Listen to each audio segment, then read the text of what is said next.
సోదరీ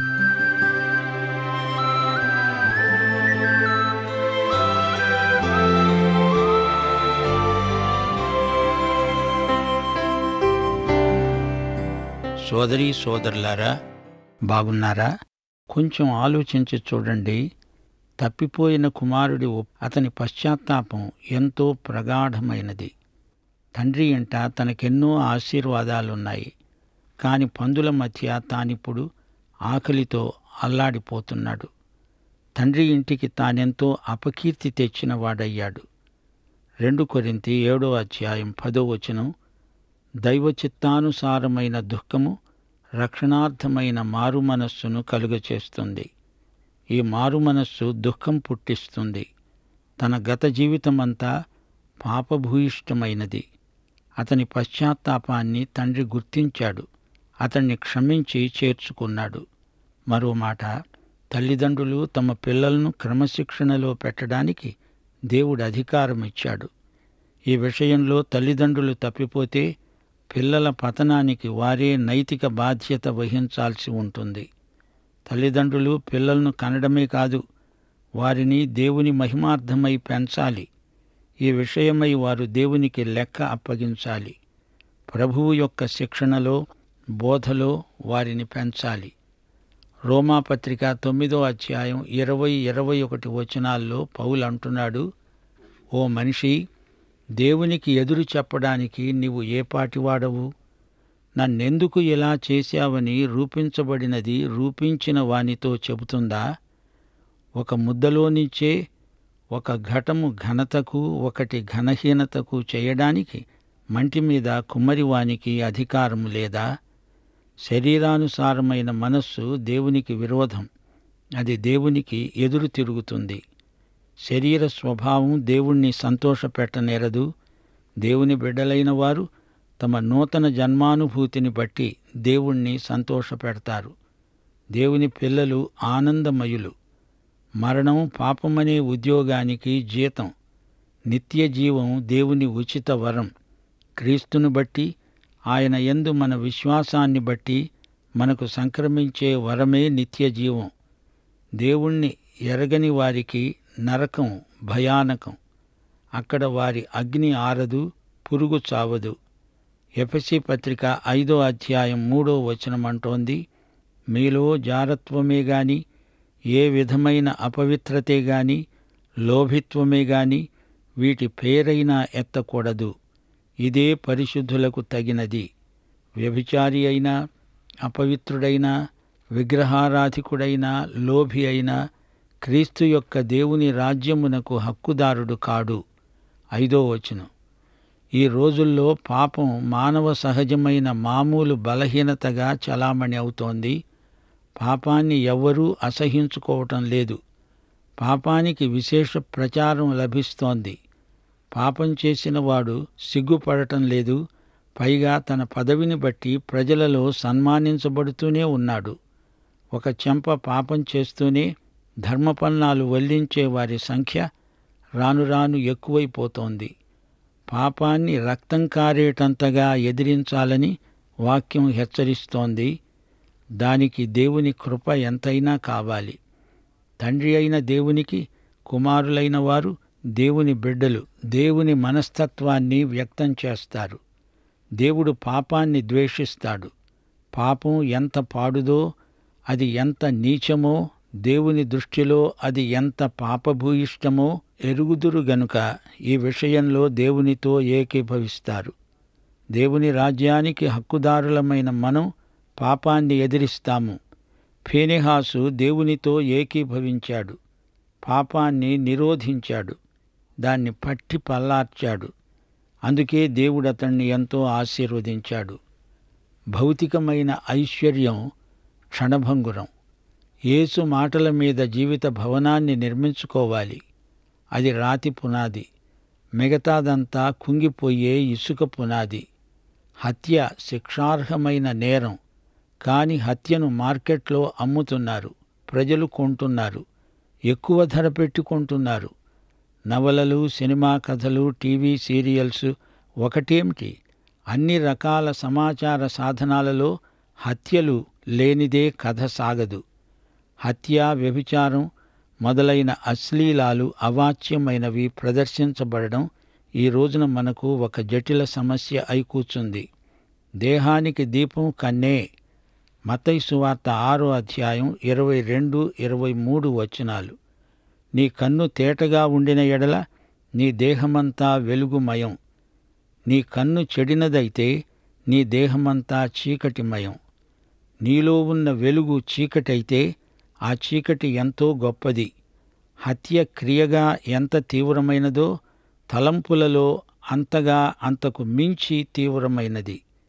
చెడుగు చేసేవాడు చెడుగును తలంచి తీరతాడు. సోదరీ సోదరులారా, ప్రియ శ్రోతలారా, క్రైస్తవ సందేశంలో క్రీస్తుకు ప్రథమ స్థానం, కేంద్ర స్థానం ఇవ్వాలి. 1 కొరింథీ 1వ అధ్యాయం 24వ వచనం, యూదులకేమీ గ్రీసు దేశస్థులకేమీ పిలువబడిన వారికి క్రీస్తు దేవుని శక్తి, దేవుని జ్ఞానము. యేసుక్రీస్తే మన విశ్వాసమునకు కర్త, దానిని కొనసాగించేవాడు. దావీదు, మోషే, అబ్రహాము వీరెవరూ కాదు, యేసే మన పునాది. 1 కొరింథీ 3వ అధ్యాయం 11వ వచనం, వేయబడినది తప్ప మరొక పునాది ఎవరూ వేయనేరరు. ఈ పునాది యేసుక్రీస్తే. పౌలు యూదులను హెచ్చరిస్తూ అన్నాడు. 2 కొరింథీ 11వ అధ్యాయం 3వ వచనం, సర్పము తన కుయుక్తి చేత హవ్వను మోసపరచినట్లు మీ మనస్సులు చెరుపబడి క్రీస్తు ఎడల ఉన్న సరళత నుండి, పవిత్రత నుండి ఎట్లయినా చెరుపబడి తొలగిపోతాయేమో అని భయపడుతున్నాను. యోసేపు, దావీదు, గిద్యోను, సంసోను, మెఫీబోషెతు అనే వ్యక్తులు కాదు. సాక్ష్యపు గుడారం, అందరి పరికరాలు, స్తంభాలు, తెరలు, పలకలు, మేకులు మాత్రం కాదు. అసలు మన బోధకు ప్రధానాంశం క్రీస్తే. పాత నిబంధన గాని, కొత్త నిబంధన గాని యేసుక్రీస్తును ఎలా బయలుపరుస్తాయో చూపేదే క్రైస్తవ బోధ. సరే రండి, ఈరోజు మన పాఠం ఆదికాండం 42వ అధ్యాయం 21వ వచనం నుండి 43వ అధ్యాయం 14వ వచనం వరకు. జాగ్రత్తగా వినండి. యోసేపు సోదరులు అనుకున్నారు, నిశ్చయముగా మన సహోదరుని ఎడల మనము చేసిన అపరాధమునకు శిక్ష పొందుతున్నాము. అతడు మనలను బ్రతిమాలుకొన్నప్పుడు మనము అతని వేదన చూచి కూడా వినలేదు. అందువలన ఈ వేదన మనకు వచ్చింది. వీరు హీబ్రూ భాషలో మాట్లాడుకుంటున్నారు. వారిలో రూబేను సలహా చెప్తున్నాడు. యోసేపు వీరు అనుకుంటున్నదంతా వింటున్నాడు. అతనికి వీరి మాటలు అర్థమవుతున్నాయి. కాని యోసేపు ఈజిప్టు భాషలోనే మాట్లాడతాడు. ఆ మాటలను దుబాసి తిరిగి హీబ్రూ భాషలో వీరికి చెప్తాడు. యోసేపు తానొక ఈజిప్టు దేశీయునిలాగా నటిస్తున్నాడు. అతని సోదరులు తమలో తాము మాట్లాడుకుంటూ బాధపడుతున్నారు. రూబేన్ అంటున్నాడు, ఈ చిన్నవాని ఎడల పాపము చేయకూడదని నేను మీతో చెప్పలేదా? అయినా మీరు వినలేదు. గనుక అతని రక్తాపరాధం మన మీద మోపబడుతున్నది. వారు గ్రహించారు, తాము చేసిన పాపమే తమను శిక్షిస్తున్నది. దేవుడు వారిని ఈ విధంగా పరాయి దేశంలో అవమానానికి గురి చేస్తున్నాడు. ఇది తమ నేరానికి తగిన శిక్ష అని వారు ఒప్పుకుంటున్నారు. దుబాసి వారి మధ్య ఉన్నాడు గనుక తమ మాటలు యోసేపు గ్రహించాడని వారు తెలుసుకొనలేదు. యోసేపు వారి వద్ద నుండి అవతలికి పోయి ఏడ్చి తిరిగి వారి వద్దకు వచ్చి వారితో మాట్లాడి వారిలో షిమ్యోనును పట్టుకొని వారు చూస్తూ ఉండగా అతణ్ణి బంధించాడు. వారు అనుకుంటున్నారు, యోసేపునకు మనము తలపెట్టిన కీడు మన మీదికే వచ్చింది. వారిలో వారికి పశ్చాత్తాపం కలుగుతున్నది. వీరు మాట్లాడే ప్రతి మాట యోసేపు జాగ్రత్తగా వింటున్నాడు. యోసేపు హృదయం చాలా మెత్తబడింది. వారి పట్ల సానుభూతితో నిండిపోయాడు. వారి దగ్గరికి వెళ్ళి కావిలించుకొని ముద్దు పెట్టుకుందామని ఉద్రేకపడ్డాడు. కాని అలా చెయ్యలేకపోయాడు. తానెవరో తెలిస్తే బెన్యామీనును ఇక్కడికి రప్పించడం కుదరదు. అందుకని తాను పరాయివాడుగానే కనిపించాలి. తనను తాను బయలుపరుచుకోకూడదు. వారికిప్పుడు ఒక పరీక్ష పెట్టాలి. షిమ్యోనును ఇక్కడే నిర్బంధంలో ఉంచాలి. యోసేపు ఉద్రేకాన్ని ఆగబట్టుకోలేకపోయాడు. అవతలికి పోయి వలవల ఏడ్చాడు. ముఖం కడుక్కొని వచ్చాడు. ఏమీ ఎరగనట్లే మామూలుగా వచ్చి మాట్లాడుతున్నాడు. యోసేపు సోదరులు తమలో నుండి షిమ్యోనునే ఎందుకు ఎంపిక చేశారు? యోసేపు అవతలికి వెళ్ళిపోయినప్పుడు ఈ సోదరులు కలిసి ఒక నిర్ణయానికి వచ్చారు. షిమ్యోనునే ఇక్కడ ఉంచుదాము అనుకున్నారు. దానికి అందరూ ఒప్పుకున్నారు. యోసేపు ఆజ్ఞాపించాడు, వారి గోనెలను ధాన్యముతో నింపండి, ఎవరి రూకలు వారి గోనెలో తిరిగి ఉంచండి, ప్రయాణానికి కావలసిన భోజన పదార్థాలు వారికి ఇయ్యండి అన్నాడు. వారు ఆ ప్రకారమే జరిగించారు. యోసేపు వారి డబ్బు తీసుకోలేదు. వారు చెల్లించింది వారికే తిరిగిచ్చేశాడు. అంతేకాదు, వారికి అవసరమైన భోజన పదార్థాలు కూడా వారి సంచుల్లో పెట్టించాడు. వారు తాము కొన్న ధాన్యాన్ని తమ గాడిదల మీద ఎక్కించుకొని అక్కడి నుండి వెళ్ళిపోయారు. అయితే వారు దిగిన చోట వారిలో ఒకడు తన గాడిదకు మేత పెడదామని తన గోనె విప్పాడు. అందులో అతని రూకలు కనపడ్డాయి. అవి అతని గోనె సంచి మూతిలో ఉన్నాయి. అప్పుడు అతడు అన్నాడు, సహోదరులారా, నా రూకలు తిరిగి ఇచ్చివేశారు. ఇవిగో నా గోనె సంచిలో నా రూకలున్నాయి. అంతట వారు గుండె చెదరిపోయిన వారై భయంతో ఒకనితో ఒకడు చెప్పుకొన్నారు, ఇదేమిటి? దేవుడు మనకు ఈ విధంగా ఎందుకు చేశాడు? వారు గ్రహించారు, ఇది దేవుని తీర్పు. తాము కట్టిన డబ్బు వాపసు చేశారు. అలా జరిగితే ఎవరైనా సంతోషిస్తారు గాని వీరు భయపడుతున్నారు. నీవు అంగడికి వెళ్ళావనుకో, అక్కడ కొన్ని సరుకులు కొని సంచిలో వేసుకున్నావు. ఇంటికి వచ్చి సంచి విప్పి చూస్తే అందులో నీవు చెల్లించిన డబ్బంతా పెట్టి ఉంది.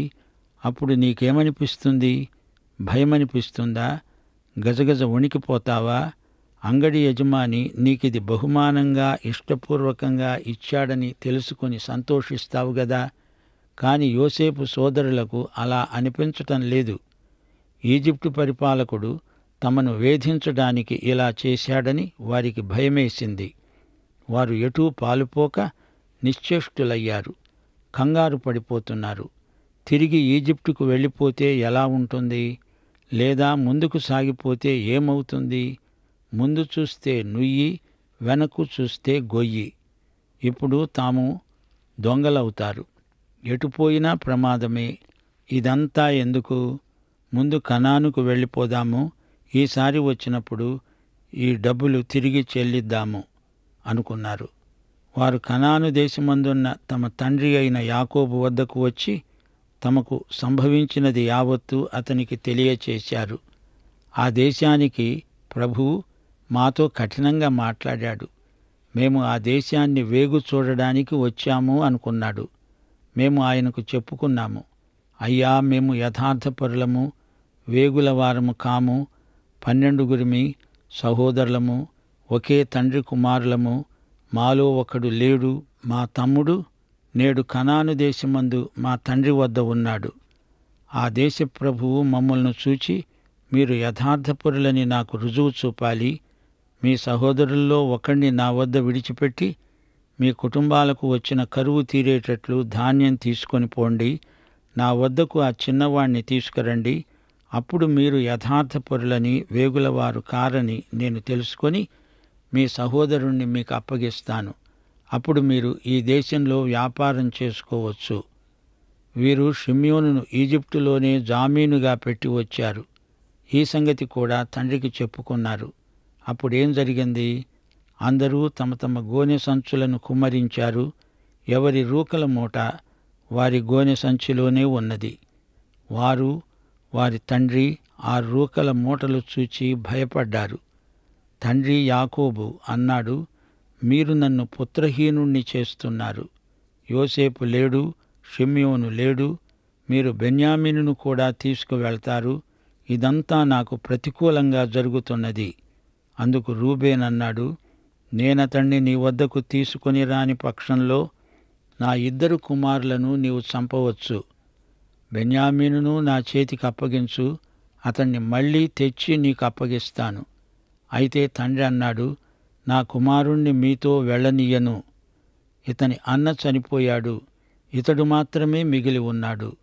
మీరు పోయే మార్గంలో ఇతనికి హాని సంభవిస్తే నెరసిన వెంట్రుకలు గల నన్ను సమాధిలోకి అనగా మృతుల లోకంలోకి దిగిపోయేటట్లు చేసిన వారవుతారు. అయ్యో యాకోబు, నీకు ఎంత బాధ! నిజమే, యాకోబు విశ్వాసం ఇంకా పరిపక్వతను పుంజుకొని ఉండలేదు. అయినా అతడు విశ్వాస పథంలో క్రమేణా ఎదుగుతున్నాడు. అయినా అతడిప్పుడు నిరాశావాది. పరిస్థితులు నాకు ప్రతికూలం అంటూ వాపోతున్నాడు. అతని కుమారుడైన యోసేపైతే ఈ విధంగా మాట్లాడడు. యోసేపు ఆశాజీవి. అతడు రోమాపత్రిక 8వ అధ్యాయం 28వ వచనంలోని సత్యాన్ని అనుభవపూర్వకంగా సాక్ష్యమియ్యగలడు. దేవుణ్ణి ప్రేమించేవారికి, అనగా ఆయన సంకల్పము చొప్పున పిలువబడిన వారికి సమస్తము వారి మేలుకే సమకూడి జరుగుతుందని ఎరుగుదుము. యాకోబు తన జీవితంలోని అవసాన కాలాన్ని గురించి బెంబేలు పడిపోతున్నాడు, ఏడుస్తున్నాడు. ఫిలిప్పీ పత్రిక 1వ అధ్యాయం 6వ వచనం అనుభవంలోకి ఇంకా యాకోబు రాలేదు. నాలో ఈ సత్క్రియను ఆరంభించినవాడు యేసుక్రీస్తు దినము వరకు దానిని కొనసాగిస్తాడని రూఢిగా నమ్ముతున్నాను అని యాకోబు చెప్పగలడా? చెప్పలేడు. ఈ మాట యోసేపు చెప్పగలడు. అతనికి విశ్వాస నిరీక్షణలు రెండూ ఉన్నాయి. యాకోబు జీవితం బెన్యామీనుతో ముడిపెట్టబడింది. యాకోబు ప్రియభార్య అయిన రాహేలు కన్న కొడుకు యోసేపు. యోసేపు ఇప్పుడు లేడు అనుకుంటున్నాడు. దాన్ని బట్టి యాకోబు గుండె చెదరింది.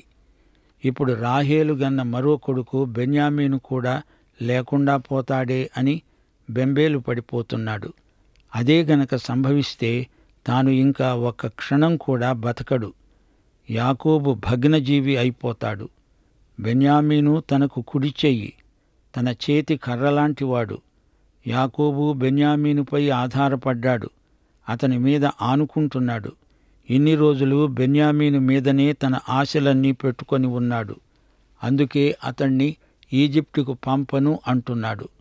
అక్కడ ఈజిప్టులో షిమ్యోను చెరసాలలో నిర్బంధంలో ఉన్నాడు. ఇంతటితో 42వ అధ్యాయం ముగిసింది. ఇప్పుడు 43వ అధ్యాయంలోకి ప్రవేశిస్తున్నాము. లోకమంతటా భారమైన కరువు వచ్చింది. యాకోబు కుమారులు బెన్యామీనును తీసుకొని ఈజిప్టుకు వెళ్ళక తప్పలేదు. ఈసారి కూడా వీరు యోసేపు ఎదుట హాజరయ్యారు.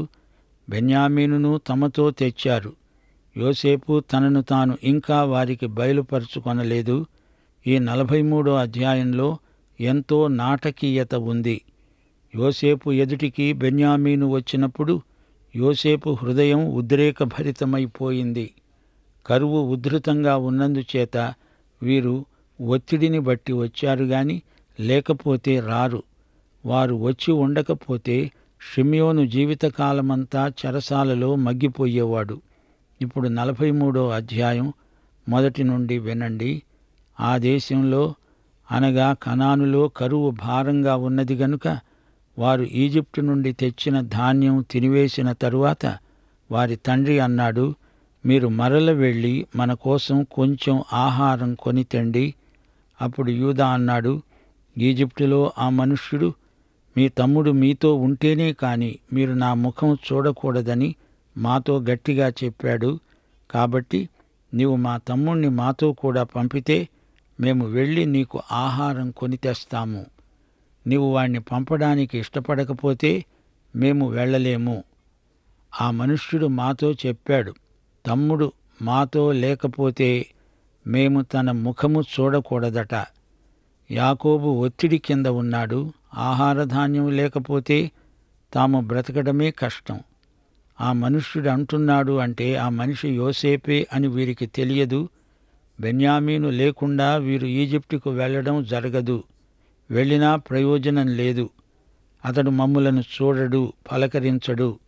ఇశ్రాయేలు అనే యాకోబు అన్నాడు, మీకు ఇంకొక సహోదరుడున్నాడని మీరు ఆ మనుష్యులతో చెప్పి నాకు ఇంత శ్రమ తెచ్చిపెట్టారు. ఎందుకిలా చేశారు?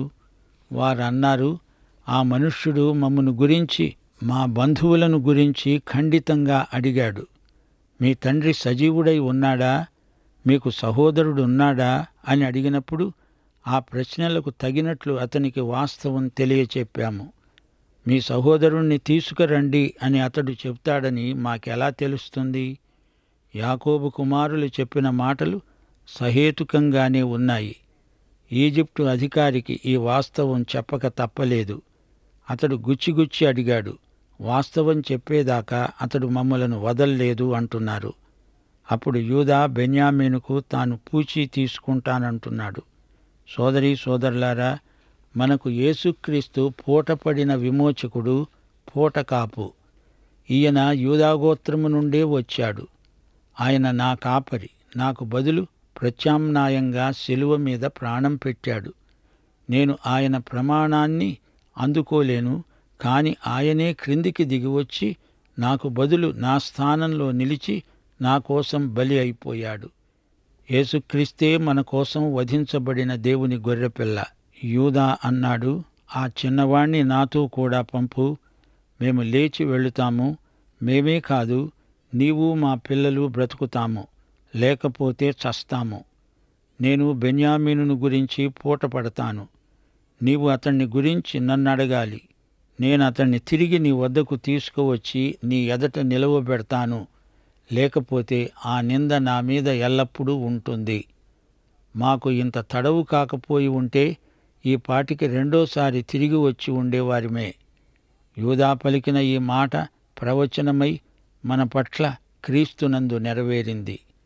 సోదరీ సోదరులారా, పాత నిబంధనలో అడుగడుగునా క్రీస్తుకు ముందు గుర్తులు ఎన్నో కనపడుతున్నాయి. అందుకే మేము పునరుద్ఘాటించి చెబుతున్నాము, బైబిలు యేసు పుస్తకం. ఇందులో అడుగడుగునా యేసే కనిపిస్తాడు. ఆయన లేకపోతే ఇది కూడా అన్ని పుస్తకాలలాగే ఒక మామూలు పుస్తకమై ఉండేది. అన్ని మత గ్రంథాలకు బైబిలుకు ఉన్న వ్యత్యాసం ఇదే. బైబిలు మత గ్రంథం కాదు, యేసు గ్రంథం. అప్పుడు తండ్రి అయిన ఇశ్రాయేలు అనగా యాకోబు వారితో అన్నాడు, సరే, మీరు ఇలా చేయండి.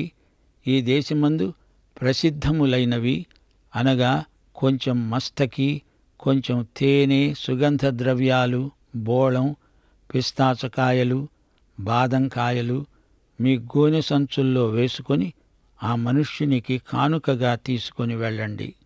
గమనించారా?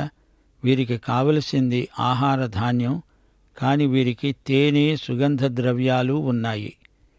ఈజిప్టు ప్రభువుకు ఇవన్నీ కానుకగా తీసుకుపోండి అంటున్నాడు. ఈ కానుకలను బట్టి అతనికి మీ పట్ల దయ కలగవచ్చు. ఇది యాకోబు ఆలోచన. రెట్టింపు రూకలు మీరు తీసుకోండి. మీ గోనెల మూతిలో ఉంచబడి తిరిగి వచ్చిన రూకలు కూడా చేత పట్టుకపోయి మళ్లీ ఇచ్చివేయండి. ఒకవేళ అది పొరపాటు అయి ఉంటుంది. మీ తమ్ముణ్ణి తీసుకుని లేచి ఆ మనుష్యుని దగ్గరికి తిరిగి వెళ్ళండి. ఆ మనుష్యుడు మీ ఇతర సహోదరుణ్ణి బెన్యామీనును మీకు అప్పగించేటట్లు సర్వశక్తుడైన దేవుడు ఆ మనుష్యుని ఎదుట మిమ్మును కరుణించునుగాక. నేను పుత్రహీనుణ్ణై ఉండవలసి ఉంటే అలాగే జరుగునుగాక. ఈ విధంగా యాకోబు బెన్యామీనును అతని అన్నలతో ఈజిప్టుకు పంపించాడు. ఇప్పుడు మనం ఆదికాండం 43వ అధ్యాయం 14వ వచనం వరకు వచ్చాము. ఆ తరువాత ఏం జరిగిందో వచ్చే సందేశంలో వినండి. మన ప్రభు అయిన యేసుక్రీస్తు వారి కృప, తండ్రి అయిన దేవుని ప్రేమ, పరిశుద్ధాత్మ యొక్క అన్యోన్య సహవాసము నిత్యత్వము పర్యంతము మనకందరికి తోడై ఉండునుగాక. ఆమేన్.